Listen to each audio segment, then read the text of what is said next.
Hello dear students, today I will explain you capacitance of double circuit line जिसकी spacing कैसी है hexagonal. ठीक है ना, तो स्टार्ट करते हैं। Capacitance of double circuit line,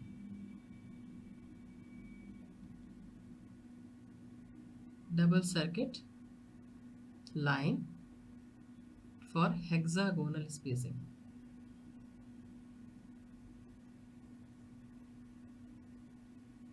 for hexagonal spacing, ठीक है। तो यहाँ पर हम सबसे पहले ले लेते हैं, आपका ये क्या है, 3 फेज सर्किट है आपका ये।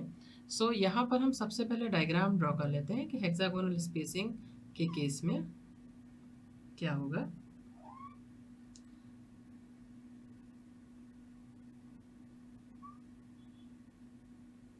ये आपने कंडक्टर्स ले लिए हैं, ठीक है। ये कंडक्टर कैसा है आपका, ये ए है, this is B and this is C, ठीक है। तो इसका जस्ट पैरेलल में, एक ही फेज में आपके जस्ट पैरेलल में भी आपके कंडक्टर्स हैं, that is A dash, B dash and C dash, ठीक है। ये जो आपका डिस्टेंस है इसको मैंने मान लिया डी, ठीक है। ये जितने भी डिस्टेंस है आपस में, जो कि ये हेक्सागन है, तो डिस्टेंस क्या होंगे आपस में, ऑब्वियसली बराबर ही होंगे। तो इन सारे डिस्टेंस को क्या मान लिया है, डिस्टेंस डी, ठीक है। अब अगर ये डिस्टेंस आप कैलकुलेट करना चाहें तो ये डिस्टेंस आप कैसे कैलकुलेट कर सकते हैं।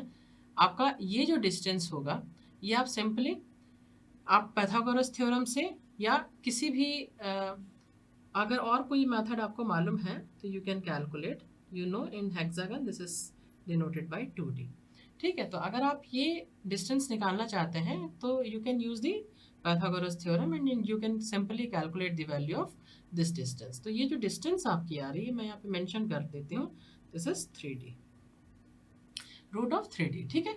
तो यहाँ पर आपका ये हेक्सागोनल स्पेसिंग का एक डायग्राम आपको गिवन है।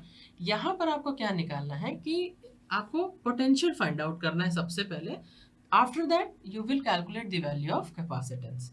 सो यहाँ पर आपको पता है कि conductor of same phase are connected in parallel, ठीक है। So charge per unit length is same, ये आपके क्या है, सेम फेज में है, पैरेलली कनेक्टेड है। अब यहाँ पर हमने क्या मान लिया है कि एक पी पॉइंट हमने मान लिया जो यहाँ से काफी ज्यादा डिस्टेंस पर है, ठीक है। काफी ज्यादा डिस्टेंस पर है, सारे ही कंडक्टर्स के साथ में ये काफी ज्यादा डिस्टेंस पर है। अब अगर ये डिस्टेंस काफी ज्यादा है तो किसी भी कंडक्टर से अगर ये बहुत ज्यादा डिस्टेंस पर है तो हम लोग ये मान सकते हैं कि जो आपका डी ए है, डी बी है, डी सी है, ये सारे क्या है, ऑलमोस्ट क्या है, इस पॉइंट पी से इन सभी का डिस्टेंस क्या होगा, ऑलमोस्ट सेम होगा, ठीक है।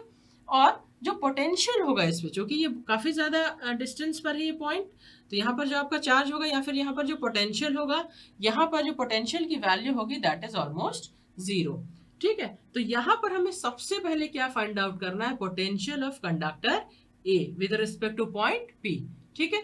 तो यहाँ पर हम सबसे पहले फाइंड आउट करेंगे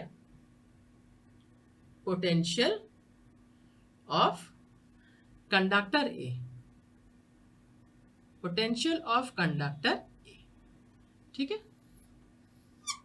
potential of conductor A with respect two point P, with respect two point P.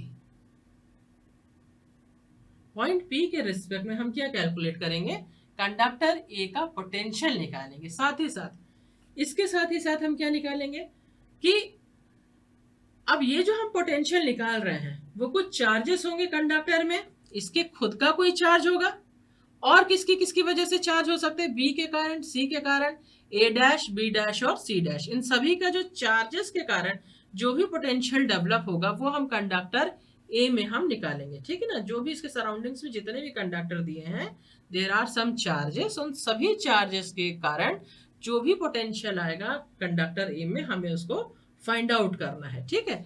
तो अगर मैं बोलूं सिमिलरली, जैसा कि हम लोगों ने लास्ट वीडियोस में भी देखा था, जो हम चार्जेस की वैल्यू लिखते हैं, अगर ए है तो हम यहाँ पे क्या लिख देते हैं, रो ए, हम इसका चार्ज क्या ले लेंगे, रो ए। इसी तरीके से रो B, row C, row A dash और rho B dash and rho C dash, ठीक है। अब ये कंडक्टर्स हमारे क्या है, पैरेलली कनेक्टेड है, तो हम लोग क्या बोलेंगे, जो चार्ज यहाँ पर होगा वही सेम चार्ज जो यहाँ पर है ए डैश के केस में है, दोनों ही क्या होंगे आपस में, दोनों ही क्या होंगे आपस में, बराबर होंगे। या फिर रो बी की अगर मैं बात करूं, यहां पर जो चार्जेस है रो बी और यहां पर जो चार्ज होगा रो बी डैश, वो भी आपस में क्या होगा, बराबर होगा। सिमिलरली यहां पर जो चार्ज होगा रो सी और इस पॉइंट पर जो इस कंडक्टर में जो चार्ज होगा रो सी डैश, ये भी आपस में क्या होंगे, बराबर होंगे। ये हमारे एजम्पशन है कि ये सारे के सारे क्या होंगे, बराबर होंगे। अब हम सबसे पहले कंडक्टर ए के लिए हम पोटेंशियल की वैल्यू यहाँ पे लिखते हैं। तो हम स्टार्ट करते हैं वी ए के साथ में। तो यहां पर आपको पता है आप क्या लिखोगे, रो A upon 2 pi epsilon not, ठीक है, नेचुरल लॉग ऑफ, जैसा कि हमने पोटेंशियल का जो फॉर्मूला होगा जस्ट उस फॉर्मूले में ही हमको वैल्यू यहाँ पे पुट करनी है।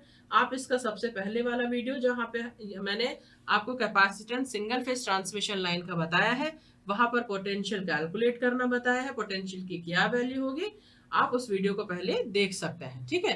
तो इसकी वैल्यू क्या होगी, rho A upon 2 pi epsilon naught natural log of. अब यहां पर देखिए कंडक्टर ए के साथ में इस पी का डिस्टेंस क्या होगा, सपोज डी ए है, कंडक्टर ए का इस पी के साथ में डिस्टेंस क्या है, डी ए है। तो यहां पर क्या लिखेंगे, डी ए। अब हम कंडक्टर ए का ही निकाल रहे हैं, तो कंडक्टर ए का जो डिस्टेंस होगा वो क्या हो जाएगा, आर, उसको हम क्या लिखेंगे, आर, ठीक है। अब बी की वजह से क्या होगा, rho B upon 2 pi epsilon naught, 1 upon जो 2 पाई एप्सिलॉन नॉट है वो क्या है, सभी में क्या होगा, कॉमन होगा। तो हम क्या लिखेंगे, नेचुरल लॉग ऑफ बी का पी के साथ में क्या डिस्टेंस होगा, बी का पी के साथ में क्या डिस्टेंस होगा, डी बी अपॉन ए और बी के बीच का डिस्टेंस क्या है, टी, ए और बी के बीच का डिस्टेंस क्या है, डी है, plus rho C upon 2 pi epsilon naught natural log of. अब हम लिखेंगे सी के लिए, सी के लिए जब हम लिख रहे हैं तो सी का पी के साथ डिस्टेंस क्या है, डी सी है, और सी का ए के साथ में डिस्टेंस क्या होगा, √3d है, ठीक है, plus row A dash upon 2 pi epsilon naught natural log of. अब यहां पर हम लिखेंगे रो ए डैश के लिए ए डैश का डिस्टेंस कितना होगा, डी ए डैश अपॉन इन दोनों के बीच डिस्टेंस क्या है आपका, सी के साथ में जो आपने जो सी वैल्यू लिखा था यहाँ पे, सी के साथ में जो डिस्टेंस होगा आपका, जो ए डैश के साथ में जो डिस्टेंस है, ए डैश के साथ डिस्टेंस क्या है, जो सी और सी डैश के साथ में डिस्टेंस है, तो ये डिस्टेंस क्या है आपका, 2d है, ये डिस्टेंस क्या है आपका, 2d है, प्लस अब हम क्या लिखेंगे, rho B dash upon 2 pi epsilon naught natural log of B के साथ में हम लिख रहे हैं, तो ऑब्वियसली डी बी डैश हम यहाँ पे लिखेंगे, क्या लिखेंगे हम यहाँ पे, D B dash divided by अब ए और बी डैश के बीच में आपका क्या डिफरेंस होगा, कंडक्टर ए का लिख रहे हैं with respect to B dash, तो इसके और इसके बीच में क्या डिस्टेंस होगा, √3d, जो डिस्टेंस यहाँ पर है, जो डिस्टेंस यहाँ पर है वही डिस्टेंस यहाँ पर भी है, तो ए और बी डैश के बीच में कितना डिस्टेंस है, √3d, तो ये क्या है, √3d, ठीक है।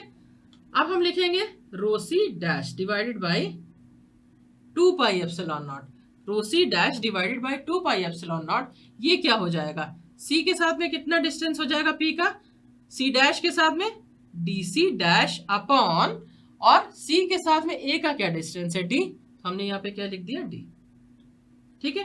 तो ये क्या हो गया, कंडक्टर ए का आपने पोटेंशियल अभी आपने यहाँ पे लिखा हुआ है।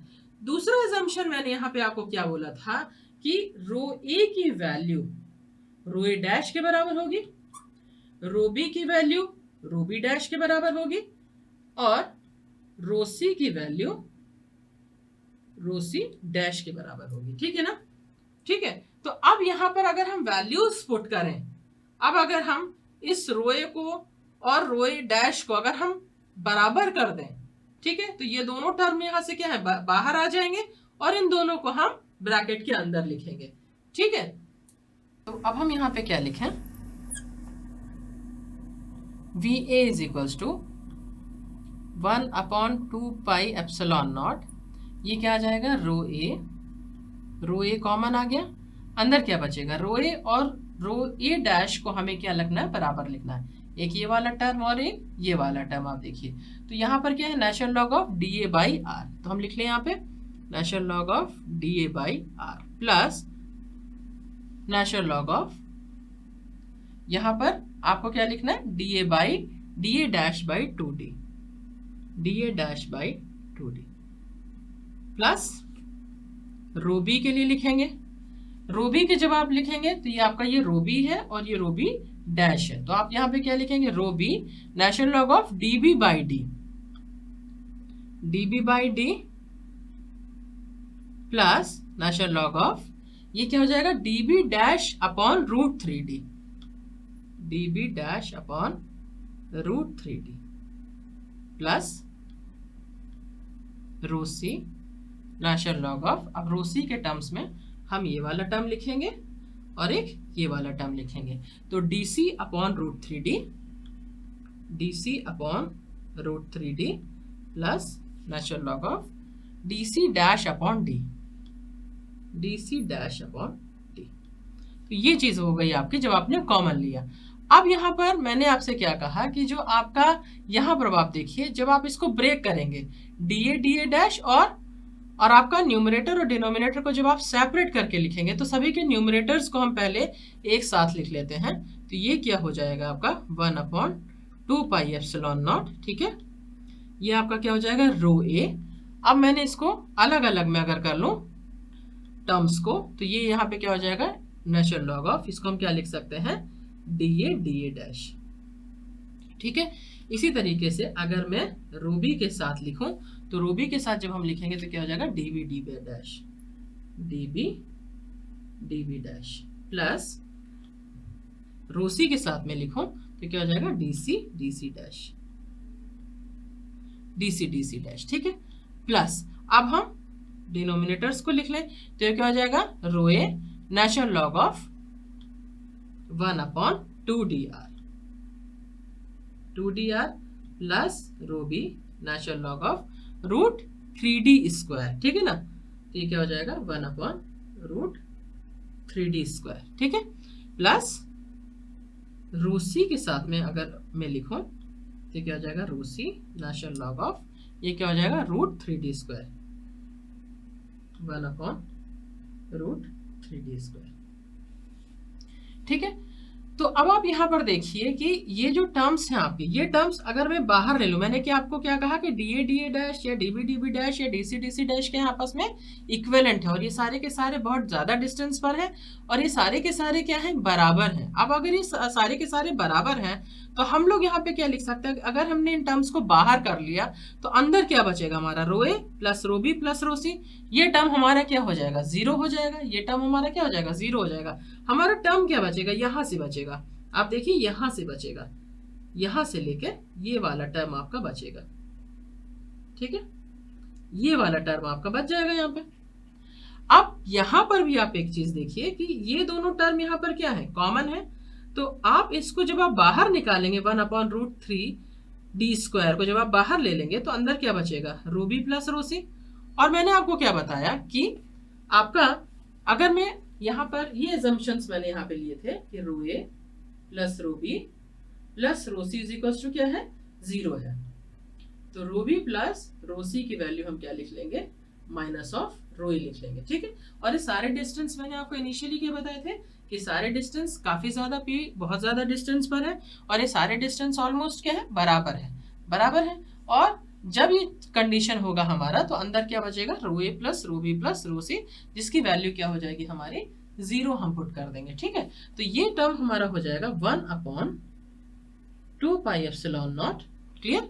ये क्या हो जाएगा आपका rho A natural log of 1/2 D R minus of चाहिए तो आप रो ए को भी बाहर ले सकते हो, तो रो ए रो बी प्लस रो सी की जगह क्या लिख दिया rho A natural log of 1/√3d square, यही टर्म आएगा आपका रो ए। और अब आप बाहर ले लीजिए तो ये क्या हो जाएगा आपका 1/2 पाई एप्सिलॉन नॉट, ठीक है। आपने रो ए बाहर ले लिया तो ये आपका क्या हो जाएगा नेचुरल लॉग ऑफ ये क्या बचेगा आपका √3d upon 2r, √3d upon 2r, ठीक है। ये चीज आपकी आ जाएगी जो आपका पोटेंशियल है कंडक्टर ए का, पोटेंशियल ए कंडक्टर ए का आपका क्या आ जाएगा पोटेंशियल आ जाएगा आपका यहाँ पे, ठीक है। Rho A upon 2 pi epsilon naught natural log of root 3d upon 2r। ये आपका क्या आ गया, पोटेंशियल आ गया। अब आपको क्या कैलकुलेट करना है, कैपेसिटेंस कैलकुलेट करना है। तो आपको क्या कैलकुलेट करना है, कैपेसिटेंस की वैल्यू कैलकुलेट करना है। और आपको पता है कैपेसिटेंस आप कैसे मेंशन करोगे, रो ए अपॉन वी ए के साथ में, रो ए अपॉन वी ए के साथ में। तो आप यहाँ पर देखिए जो आपका रो ए है वो कैंसिल आउट हो जाएगा, बचेगा क्या, 2 पाई एप्सिलॉन नॉट आपका ऊपर आ गया और नीचे क्या आ जाएगा, natural log of root 3d upon 2r आपका आ जाएगा कैपेसिटेंस की वैल्यू। और ये किस में है, फैराड पर मीटर एक कंडक्टर का, पर कंडक्टर का है। ठीक है, अब अगर मैं यही चीज न्यूट्रल के रिस्पेक्ट में कैलकुलेट करूं, न्यूट्रल के रिस्पेक्ट में कैलकुलेट करूं दूसरे फेज में जो आपका कंडक्टर है, तो ये इसका क्या हो जाएगा, इसका क्या हो जाएगा, 2 टाइम्स हो जाएगा, 2 टाइम्स हो जाएगा। तो इसी को हम क्या लिखेंगे, विद रिस्पेक्ट टू न्यूट्रल के केस में आपके पास में ए डैश भी है, तो आप क्या लिखोगे कि इसी कैपेसिटेंस की वैल्यू हो जाएगी 4 pi epsilon naught upon natural log root 3d upon 2r, root 3d upon 2r। ये क्या हो गया आपका capacitance, capacitance of the system per phase will twice of capacitance of one conductor to neutral. ठीक है ना, ट्वाइस हो जाएगा ये, तो आप इसको क्या लिखोगे, 4 पाई एप्सिलॉन नॉट। इसी तरीके से जिस तरीके से आपने कैपेसिटेंस एक फेज के लिए निकाला है, उसी तरीके से बाकी दोनों फेसेस के लिए भी आप कैपेसिटेंस की वैल्यू कैलकुलेट कर सकते हैं।